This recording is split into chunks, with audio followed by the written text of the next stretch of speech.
Welcome to the Audacity to Podcast, episode 114, 10 tips for podcasting with co-hosts.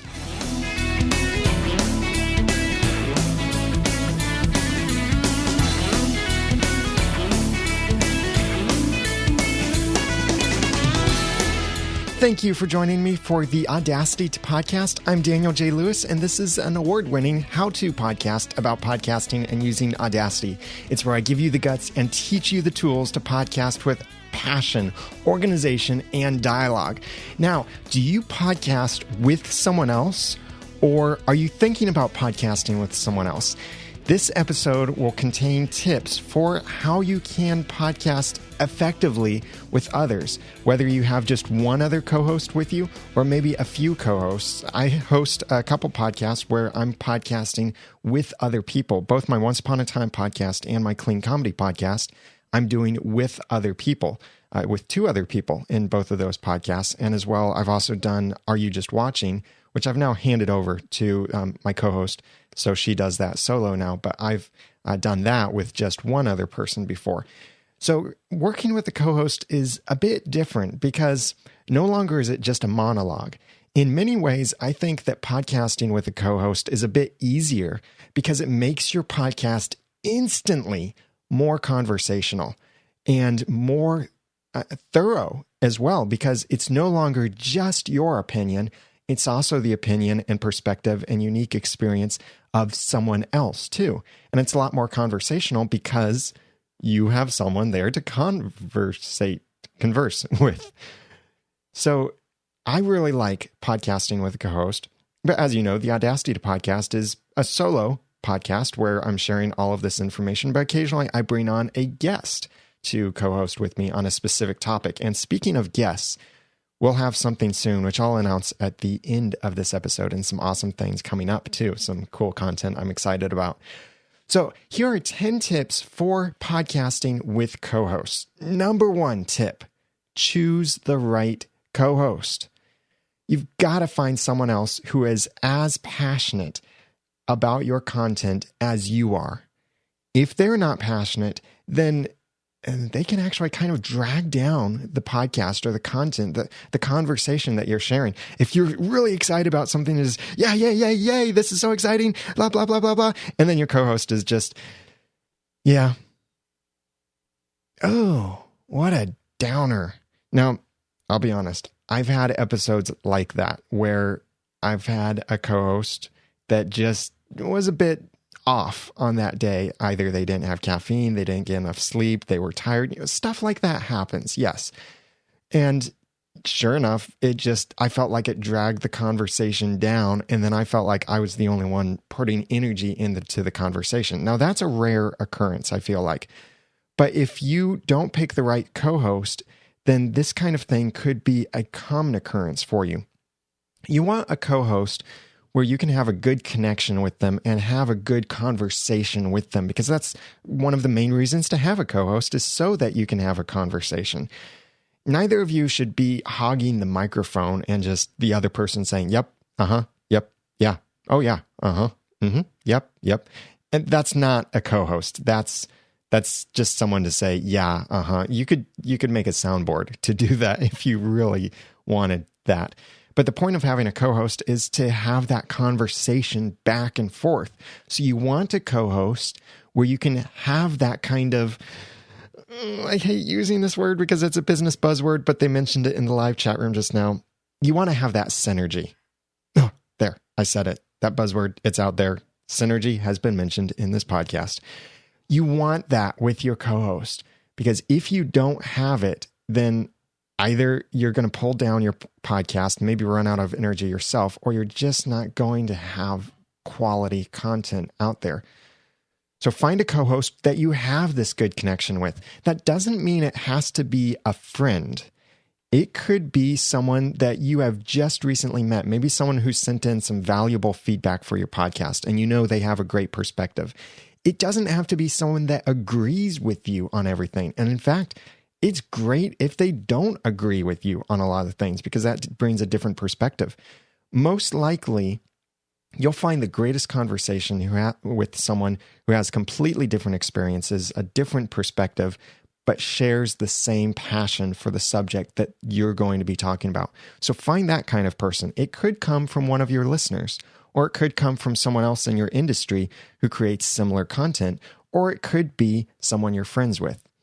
In my case, with my Once Upon a Time podcast and comedy podcast, well, one of my co-hosts is my wife, so we've got that connection there, but completely different upbringings and understandings and humor and all of that. So it's really fun to do that. And then the other one, my co-host Jeremy, and I have been friends for 10, 12 years, something like that. And I'm a young guy. I just entered my 30s. So I like to pretend I'm still young. And I know many people will say I am still young. But we've known each other for a long time, so we've got a lot of history, and we can really bounce our humor off of each other and read each other pretty well. So you want that kind of dynamic with the co-host. That doesn't mean you have to spend years and years getting to know people to find one. You could find that rather quickly, but make sure that you do choose the right co-host. And if something doesn't work out, that's okay. Try to look at it as an opportunity that each of you can take to do something else that works better for each of you. So choose the right co-host. Number 1 tip. Number 2 tip, and I would say number 1 and number 2 tips are almost equal in their importance. Number 2, communicate expectations. Expectations are, well, to be expected. But if you don't communicate them with the people that you're working with, then you're really setting yourself and them up for failure. So any kind of expectation that you have, and think seriously about what are you expecting your co-host to do? What should they be expecting you to do? And communicate those things. Just for example, a few things here. When do they need to show up? Do they need to show up at a certain time? Are they going to call in early, call in right on time? Anything like that. What kind of stuff should they be contributing to the podcast? What is their role in your decisions? Do they have any say on where your podcast goes with content, guests, anything like that, branding, advertisements, anything like that? Do they have say in those decisions, or are those your decisions? What do you bring before them? What's their position in that? And who handles what responsibilities? Like, are they expected to do the show notes all the time? Are they expected to tweet from a certain account all the time, or write blog posts or anything like that? What are the responsibilities? Any expectations that you have, and we could go on and on with expectations that you might have. Communicate these, maybe even write them down, and that will help you. Along with this, your expectations about your content and how you'll record things, I also highly recommend having an assigned agreement with your co-hosts that covers things like ownership of the podcast and the content. Rights. What are their rights? What are your rights with this? What are the responsibilities, expectations there? And especially, what are you going to do if you earn money with your podcast? If someone even just sends you a $10 donation and that's it, what are you going to do with that? Do you keep that $10? Do you split it 50-50? Does it go to pay expenses first and then you split it? I'll tell you that the way that I do this is I have an agreement with my co-hosts that we split the revenue a certain way so that after our expenses are paid, I get a portion of what's left, the profit from the podcast, if there's any profit, and then they get a portion as well. If the podcast is not profitable and then builds a deficit on its own, then I alone share that. But then there are also certain things, like certain calculations that I do based on what the last quarter's profit was, what's this quarter's profit or deficit, and all of that. So I'm constantly balancing this and calculating it out. And then it's great to be able to hand my co-hosts a check and say, hey, here's your portion of what the podcast has brought in. Thank you so much for your contribution. Sometimes it's been as little as $10 to share with my co-hosts over 3 months. $10 isn't much, but that's more than they might be expecting. And it's always nice to receive $10 to be able to go out and get a coffee, go out and get a short, simple lunch or something like that. Money is money, so it can always be greatly appreciated. But you need to have those kinds of expectations and agreements planned and communicated beforehand. You may have it planned, but if you don't communicate it, then they have no idea what's going on. So communicate your expectations. Number 3, prepare together. Always let your co-host know what's going on with the podcast and get them involved in planning each of the podcast episodes as much as possible. Now, I know sometimes you might not want to give away what your content is going to be, like especially with a podcast that's about comedy or something like that with certain surprise elements to it. But still, let each other prepare together so you know, hey, I'm going to tell a story here, or I've got a joke for this bit, or I've got something to show you here.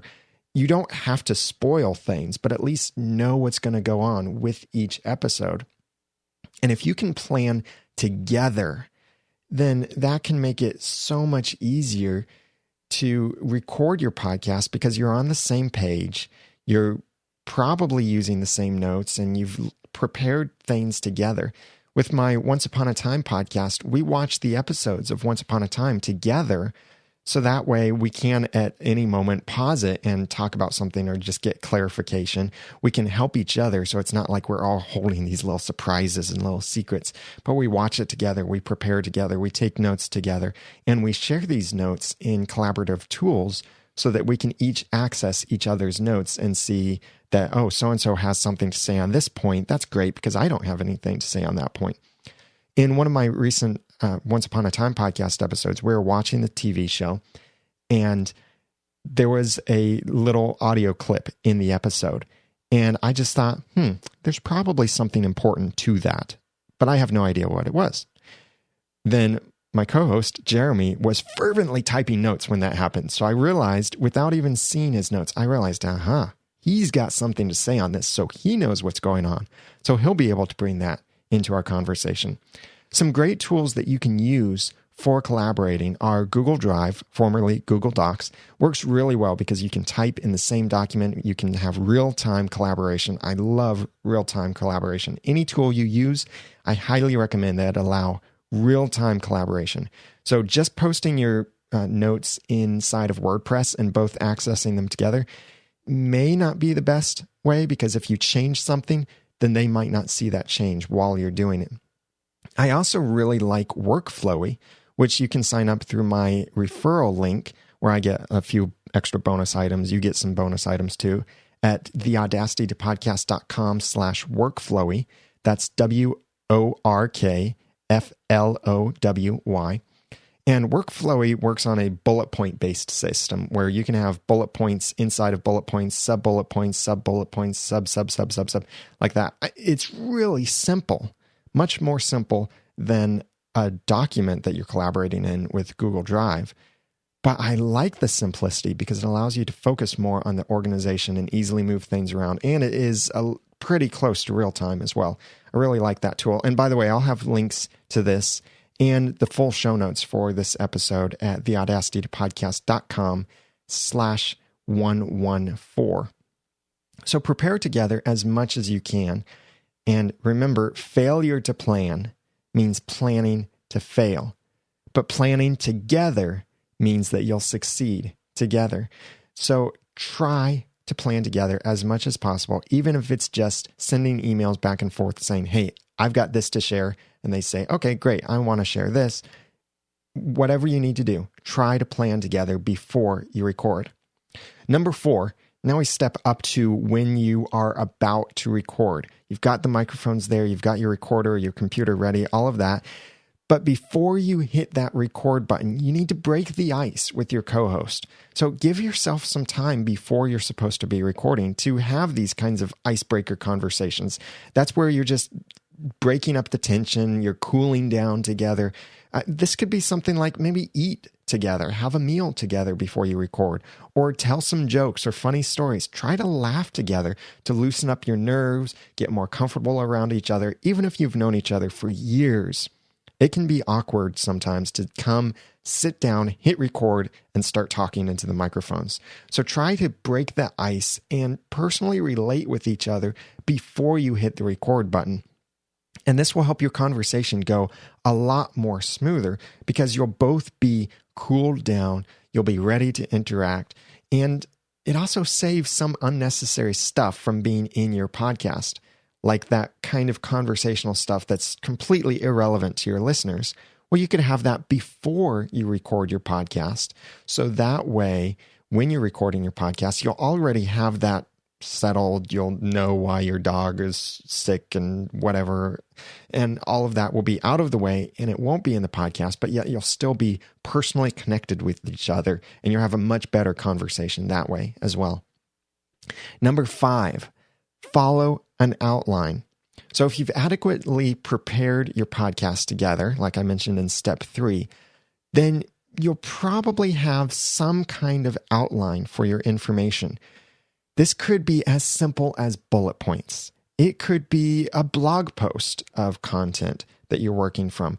It could be just saying, so-and-so is going to talk about such and such. It could be however, but follow some kind of outline so that you both know what's going on, what the order of your information will be. This will prevent unnecessary jumps inside your content and help things to flow a lot smoother, and also allows you both the opportunity to be able to tease content or at least address something. And this comes up all the time in my Once Upon a Time podcast, and you hear me do it here too, where I'll say something, I'll reference something, and then I might say, but I'll talk more about that later. So it's letting you know, yes, this is also related, but without going on that full rabbit trail, we have a specific section later to discuss that. So we'll go into more detail on that. So you can know this when you're following an outline, because you'll see, okay, we're on step 2 right now. Step 10 is related, but we're not going to jump down to step 10. We'll let people know step 10 is coming, but we're going to stay on step 2 and then go to step 3 and so on. So have an outline, and that's what goes well with those real-time collaborative tools like Google Drive or Workflowy or anything else like that you might be using. Works really well for having that outline, and then you could even change it up a little bit. This happens frequently in our podcast. We change our outline or change our flow, and since we're all following the same outline, we get to see what's changed, and we're able to just flow with it. Number 6, listen. This is for you. Listen and interact. It's very easy to get distracted while you're podcasting, especially if you are live streaming your podcast. You might have a chat room going, or you're messing with technology, trying to get something working that broke, or trying to get an audio together, or anything like that. But really, try to focus on what your co-host is saying. It's really easy. And you can probably hear this many times in podcasts, and I've done this before too. One of my co-hosts or a co-host might be talking, and then the main host is just going, yeah, okay. Well, that's really interesting. Now let's move on to this other thing I wanted to say. And it sounds like really they weren't listening at all. So don't just acknowledge their contribution, but respond to it, maybe add to it, maybe counter it with something else. But don't just let it hang there and then move on, but make it a conversation. And to do that, you really have to listen. Sometimes this may mean shut down the live stream or close the chat window and let the chat know that you're not going to be following the chat very closely. Close the chat window so that's not a distraction, so you can focus on what's going on in the podcast and interact with it. Now, I do the Audacity podcast, the Ramen Noodle, and Once podcast all live, and we have a chat room going. And in fact, you can join when I do the Audacity podcast live on Mondays at 2 p.m. Eastern time. That's GMT minus 5 while we're in standard time over at oncepodcast.com/live. So I'm seeing chats going on at the same time as I'm speaking, but I'm trying not to let that distract me from the actual content that I'm sharing. And this is so much more important when you have a conversation, because if you're trying to consume content from 2 different places, one of them being your co-host, the other one being a chat room or something else, some funny YouTube video you ran across, that kills your conversation. So listen and interact. And while they're speaking, even if you're listening very well, try very hard not to do this. Yeah? Mm-hmm. Oh, yeah. Yeah. Yeah. Oh, yeah. Yeah. Oh, yeah. That's right. Yeah. Yeah. Me too. Yeah. I mean, that's getting annoying. Just hearing myself doing this.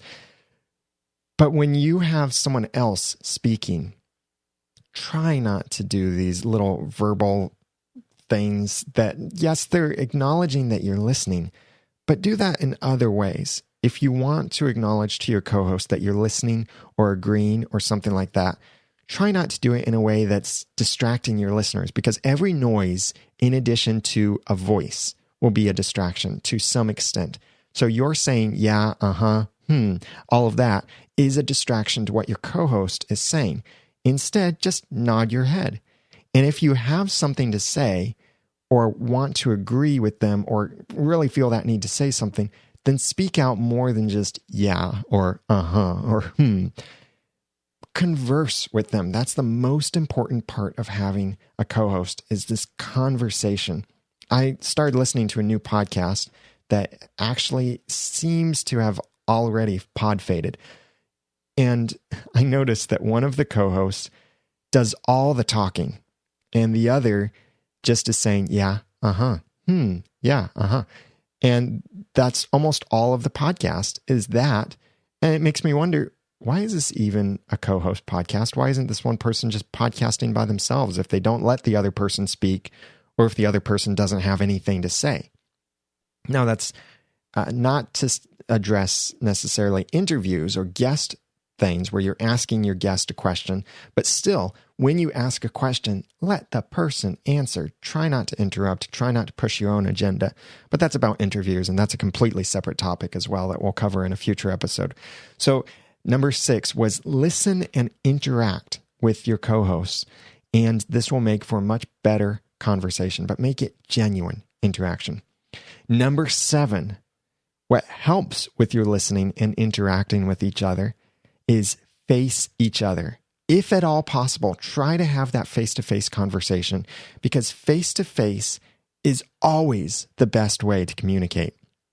This is how you can see each other, read each other's expressions, know when the other person has something to say, or if they don't have something to say. You can read what's going on so much better in body language if you can be face-to-face. So if they're in the studio with them, put them across from you so you can see them. I made a big mistake recently when we were recording a couple episodes of one's podcast.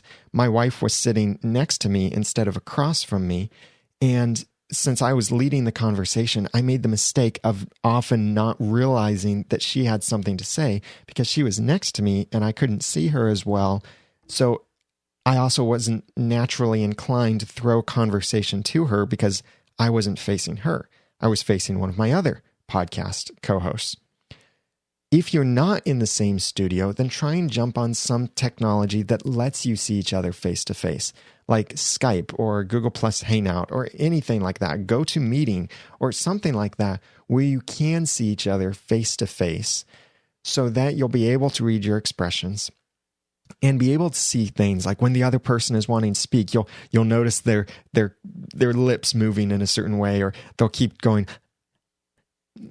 opening their mouth just barely, and maybe you hear slight breath and you see that they're opening their mouth and it looks like they're trying to say something, they're trying to squeeze in a word. You get that when you're facing them, and you can't really get that easily if you're just recording over audio. And some of this does have a lot to do with personality, because some people, when they hear a moment of silence, then they feel like they have to say something else to break that silence. Some people don't feel that. So some of this does tie back to actual personality. But as much as possible, try to make things face to face so that you can have that kind of conversation over your content. And number 8, tying right along with that, use signals or cues. Face-to-face communication is great because you can read those subtle signals and cues that you have just as you're talking with your body language and stuff. But also have some defined hand signals, or use instant messaging with each other, or some way that you can communicate with each other to let each other know what's going on, what's coming up next, or any kinds of changes or anything like that that doesn't need to be in the podcast episode. For example, stuff like saying, well, how about you talk about this next? Or unnecessary kinds of transitions or things like that. Or any kind of production commentary that really doesn't need to be in your episode. You can do some of that, much of that, with certain visual cues or hand signals. For example, you could hold up several fingers and spread them out to indicate how many minutes you have left. So you could say, hold up a hand with 5 fingers to indicate we've got 5 minutes left, or we've got 3 minutes left, or 1 minute left, or 2 minutes, whatever. Or if you've got multiple co-hosts, then you could point to one of them. And this especially works if there's a tendency to talk over each other and you want to throw the conversation to one specific person, or you want to direct it in just some way, or let whoever know that they're supposed to speak next, point to them. Something like that is very easy. Not like a mean, deadly, you go next, but just a subtle, nice pointing at them so that they know that they're next. Or another motion, and this is one that I haven't quite clearly defined with my co-host, but when I am out of my information and it seems like my co-host might be out of the content they want to share, I still want to give the opportunity for, is there anything else to say? Do you guys have anything else to say? So what I do is I extend both of my hands, palms up, in a kind of offering something gesture to them, as if I'm holding a tray or I'm offering them something, kind of offering them the floor to speak, or offering to them also with my facial expression and slightly raising my shoulders or shrugging my shoulders a little bit, offering to them kind of, do you have anything else? Anything else you want to say? Are we done? Another common thing is point an index finger up in the air and twirl it around, signaling, let's wrap this up. We got to wrap this up. Our time is short, or we're going long on this topic, or we're getting sidetracked. Come on, let's move on. Anything like that. Communicate that. Another thing that you could do is, I do this often when I'm doing sponsorships or promos or some kind of thing where I really need to communicate a certain bit of information and I can't be interrupted with it, or I just need to get it through quickly without being interrupted. Hold up a single finger to communicate, wait, hold on, or let them know you're about to pause the recording, or anything like that. So have these kinds of hand signals and visual cues, or some way of communicating back and forth. Maybe you have a private chat room between you guys so that you can send a quick message to each other saying, hey, we're going to skip point 3, or we've got 2 minutes left, or let me pause the recording, anything like that. So that kind of conversation doesn't have to end up in your recording. And you'll sound a lot more professional that way. And it also lets your co-host know what's going on. That goes back to the thing of preparing together and communicating the expressions. Is make sure this is a conversation and direct it sometimes with these little hand signals and visual cues or message cues. Number 9, allow disagreements, but without fights. Don't be afraid to disagree with your co-host. That's okay. And sometimes it's good if you disagree, because disagreements can mean that you both have different perspectives based on different experience, different things that you saw, different research, whatever. And that can make for a much more valuable, thorough conversation about your topic. So if I'm a OS X expert and you're a Windows expert, and we're talking about the implications of a particular patent or a law, then we can address that from our unique perspectives. This isn't the opportunity for us to go into OS X versus Windows, but this is an opportunity for us to share our disagreements on things based on our different perspectives. And it makes a more thorough conversation, because if they weren't part of the conversation, then their perspective wouldn't have been included and shared with anyone else. So allow these disagreements, but you also need to learn how to prevent them from turning into fights. And also, don't just dismiss them. If someone else disagrees with you, I really recommend don't just say, yeah, okay, you're wrong, but okay, or anything like that. Try to discuss it. Why do you disagree with them? What do you think is wrong about the disagreement? Now, again, don't turn it into a fight, and let them state their positions and acknowledge that you could be wrong. This really takes some practice to do, and sometimes I've been good at it, sometimes I've been miserable at it. Because there have been times where someone has said, hey, Daniel, I shared all of this disagreement and stuff, and you just kind of dismissed it and moved on. And it felt a little left out there. So look for ways that you can foster these disagreements into good conversations. Sometimes, yes, there may be something that you actually have to correct, but try not to do it in a way that demeans the other person. But also you could acknowledge it could be a common misunderstanding, or maybe an understanding that's well represented in the community, or you just might want to clarify things. Like we run into this in our Once Upon a Time podcast when one of us might get a fact wrong. And so someone else has to correct us on that fact. And so one of us has to acknowledge, well, I could be wrong, or has to realize, oh, yeah, I am wrong. But allow these things. Don't turn them into fights unless that's your kind of podcast. And some podcasts are like that, where they want people to fight. They want people to disagree passionately. In our Podcasters Roundtable, we do many of these things because it is a co-host show and we have many different people. Some have been with us for several episodes. Some may join us for just one particular episode. But in Podcasters Roundtable, it's where Ray Ortega, frequently Dave Jackson, other podcasters, and myself will talk about certain things about podcasting. And we always try to pick opinionated issues of podcasting because we want that kind of disagreement, that discussion. But we're not looking for a fight. We are looking for disagreements, discussion, differing opinions.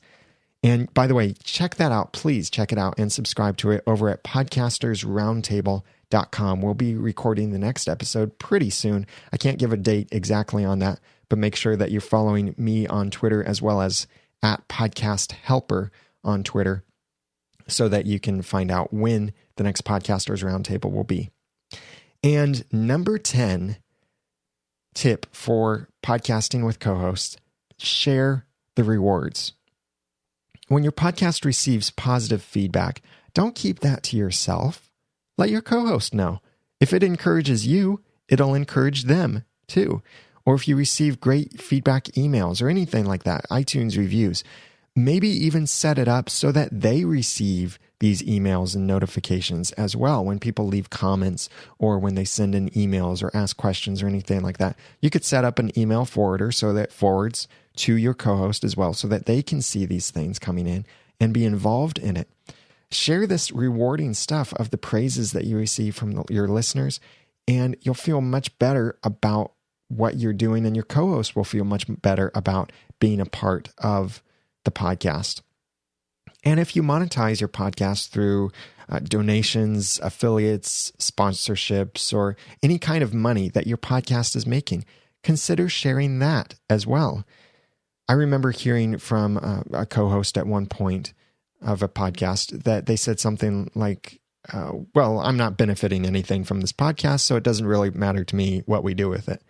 I just thought, wow, that's disappointing that they're not benefiting from it. Maybe they hadn't seen positive ratings or reviews.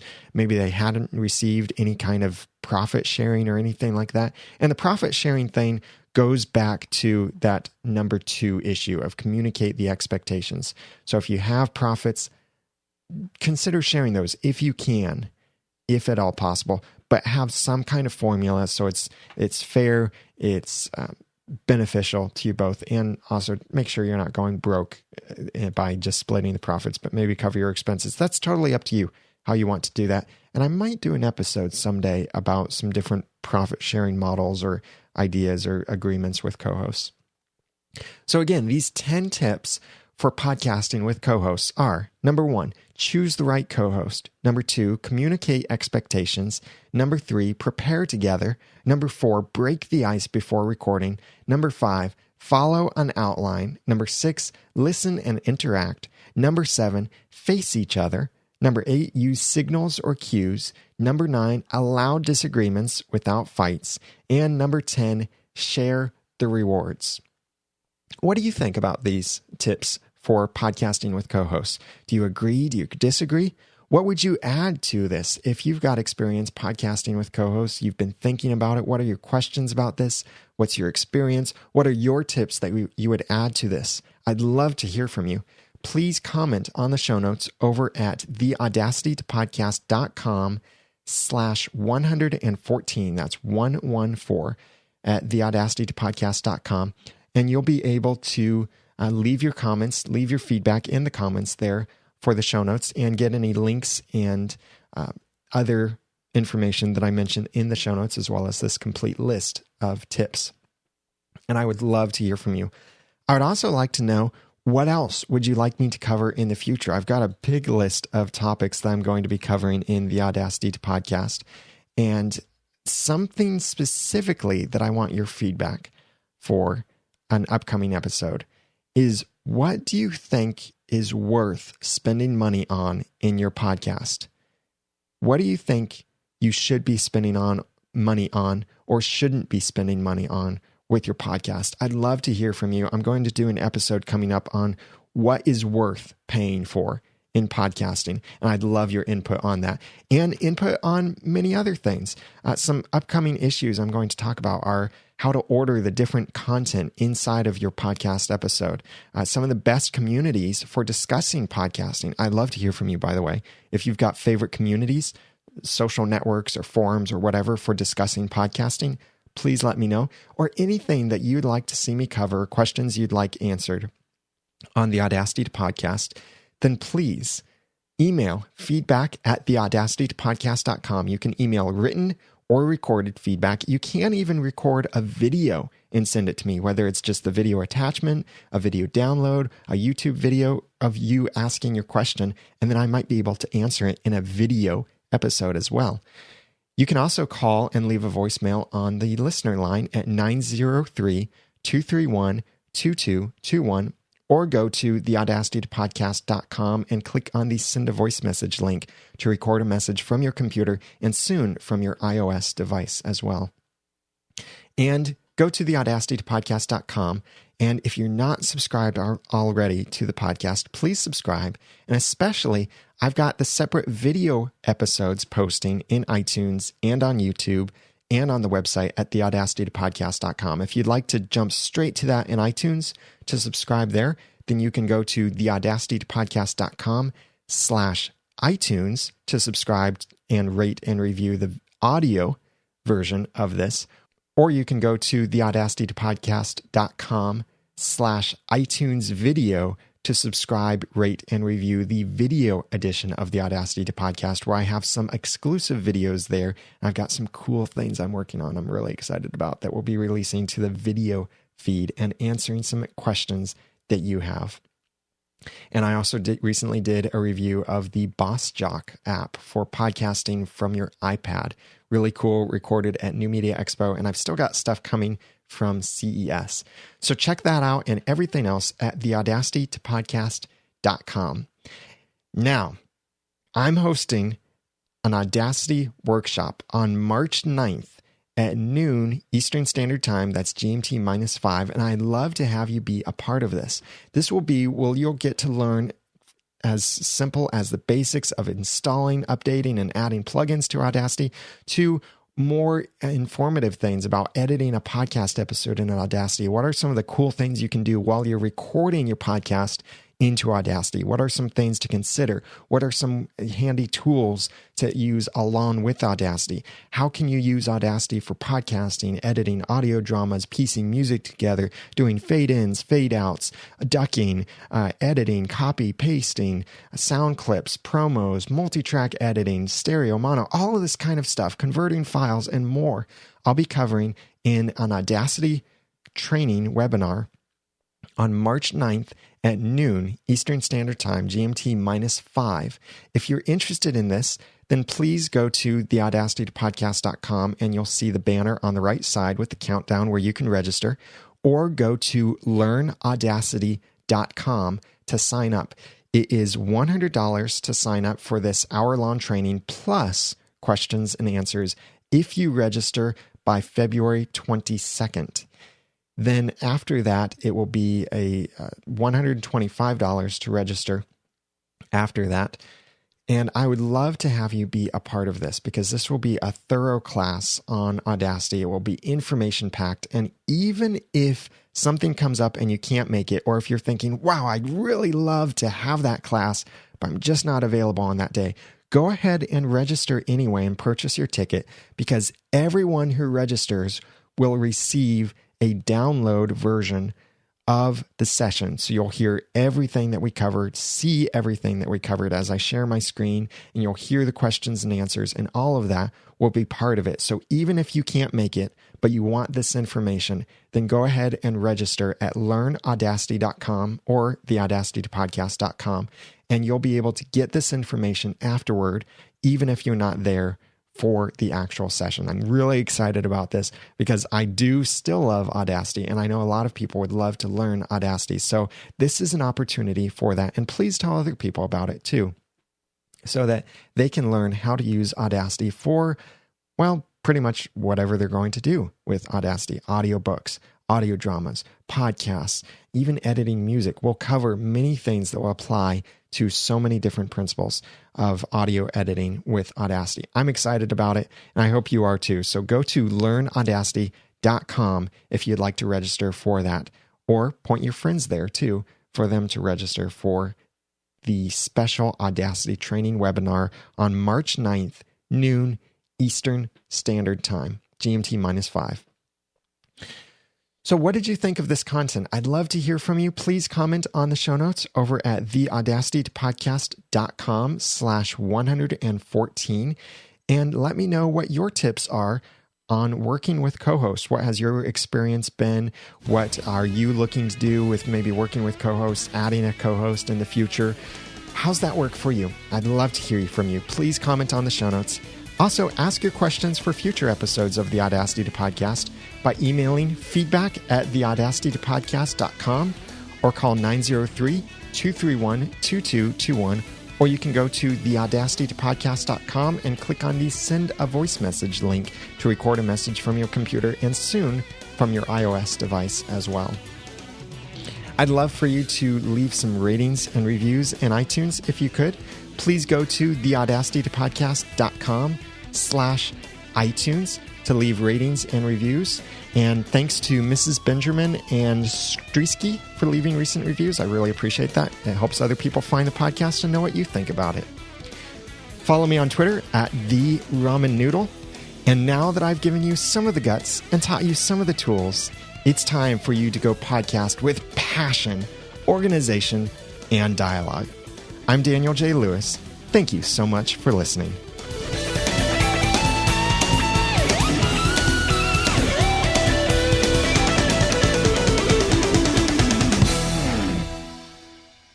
The Audacity to Podcast is a proud member of the Noodle Mix Network. Find more of our podcasts to help you think, laugh, and succeed at noodle.mx. You can learn productivity tips from the recently resumed Beyond the To-Do list. You can theorize over Once Upon a Time. You can laugh with our clean comedy. You can think about the movies you're watching with our Christian critical thinking movie reviews. You can get a Christian worldview on politics and much more over at noodle.mx. The Audacity to Podcast is also a proud member of the Tech Podcast Network. If it's tech, it's here.